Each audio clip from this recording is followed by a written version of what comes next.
The early stage of production on the famous computer-animated film Toy Story was a complete nightmare. The production wasn't sort of a developmental hell until the infamous Black Friday incident. Disney harassed the then new animation studio Pixar constantly. They were to produce and release the film, and they wanted results as quickly as possible. Disney tried everything to eliminate Pixar's efforts to deviate from the Disney formula, even at times threatening to shut the production down. Disney sent notes on revisions they thought would improve the film, instead through their notes which all read, "Edge. The film needs more edge." The people working on the film at the time struggled so hard to maintain all of Disney's notes and demands. Once a week they were required to fly across the country to the Disney offices to prevent them with progress. Every time they were met with the same response, "Edge. The film needs more edge." Pixar revised the film so hard to meet the deadlines that it resulted in some rather interesting changes. In order to achieve edge, the film became quite a lot darker.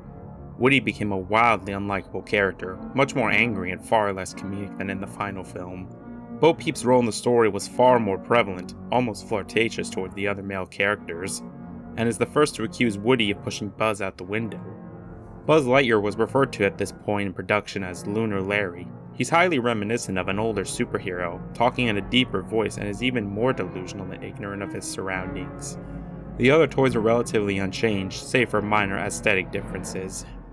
Pixar employees worked literally 24/7 non-stop. Director John Lasseter joked on more than one occasion that he had the best parking space at the office, because his car hadn't moved for over 3 days. Some of the writers and storyboard artists began suffering from chronic insomnia. Few writers reportedly seeing visions of Buzz and Woody taunting them on their lack of progress, chanting, "Edge, the film needs more edge." Many of the initial writers quit due to the stress it was putting on their personal lives, much to the distress of the remaining crew. By November of 1992, there were 2 of the 5 writers left and only 1 of the 3 storyboard artists. The remaining storyboard artist was named Ralph Thompson. He joined the Pixar team in the winter of 1987, working on short films such as Tin Toy and Knick Knack. He, at that same time, did some storyboard work for The Nightmare Before Christmas with fellow John Raft. Joe came down with a serious illness and hadn't been to work in a week. Ralph worked constantly in fear of the inevitable correction by Disney. More edge. More edge. Each presentation meant another new row of sleepless nights and rewriting and redrawing the same characters in the bedroom over and over again. It was maddening. One morning, John Lasseter, Andrew Stanton, and the other higher-ups at Pixar came to the office and told everyone what happened at their last meeting. Disney felt things were not looking very good for the film and demanded that in less than a week, they see the complete film and story reels, storyboards with audio, with massive revisions. There was a general groan and whining from the crew and they went back to working. Ralph worked harder than all the others involved, sometimes at 2 a.m. One of the writers would walk into Ralph's office with a pack of newly written scenes. More drawings meant more scratch voice work. When a film is still in the writing storyboard stages, the artist will do temporary voices for the story reels. He had Disney's vague instructions racing through his mind. More edge, edgier, more. We want results, people. Edgier. This is a business. Faster, more edge. Move on already. He thought to this himself exactly. The film needed an edge. It needed to be darker, more cynical. It needed more adult humor in situations. It needed attitude. Of course, Ralph. How didn't you see it sooner? Edge. All those hundreds of hours bent over a desk, and all you needed was edge. Why didn't you listen sooner? He gave the film an edge. The story reels were flown over to the main crew at the head offices at Disney. The date was November 27, 1993. Black Friday. The reel was about 48.5 minutes long. The movie started out as a Western-style shootout between Woody and Andy, resulting in Andy being shot down. It was revealed that this was just a game played in Andy's mind. The film continued on with little problems for about the first 20 minutes or so, though several gags seemed off with the overall tone of the film. For example, Mr. Potato Head would pull one of his eyes and kick them under Bo Peep's dress for a look-see. There were several scenes of Woody yelling at the toys to stop caring about Buzz and pay attention to him, culminating of insults and minor acts of violence. The scene comes where Andy can only take one toy to Pizza Planet and Woody pushed Buzz out the window. Woody offers to shake hands with Buzz, only to throw him out the window. There's a stock smashing noise. The other toys are shocked and antagonize Woody for what he has done. Woody shows little remorse and screams at Slinky Dog to make the toys stop harassing him. After much yelling, with one of the Green Army men saying the word "goddamn," the toys grabbed Woody and toss him out the window as well. He falls onto the ground with a loud thump.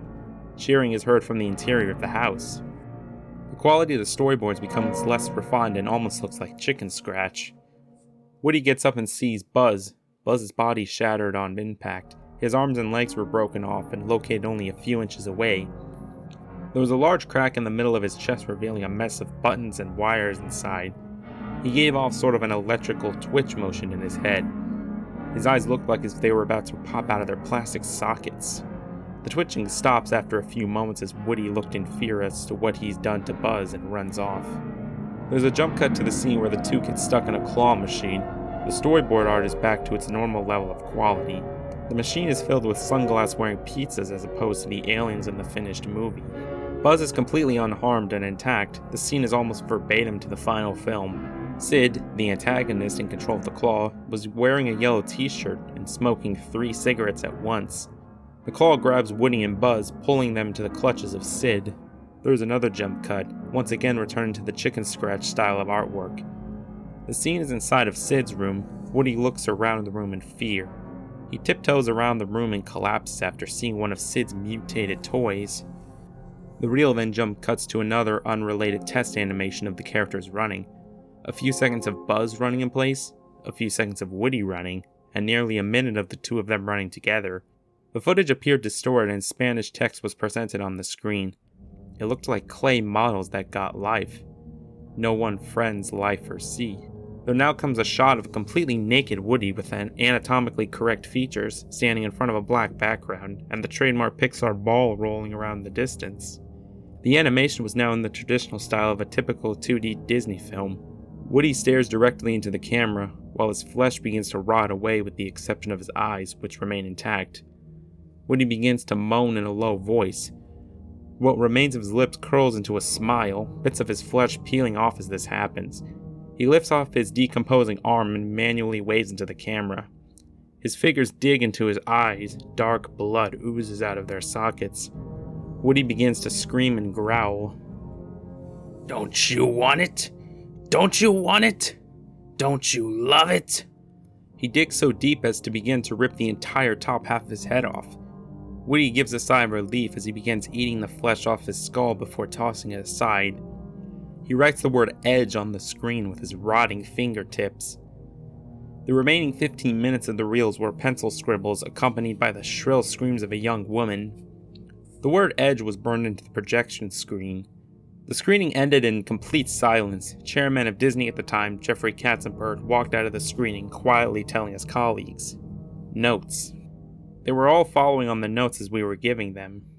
Upon returning to the Pixar offices, writer Pete Docter found the body of Ralph Thompson in an enormous pile of paper in his office. Further analysis found that the death was caused by a heart attack brought on by a lack of sleep and stress.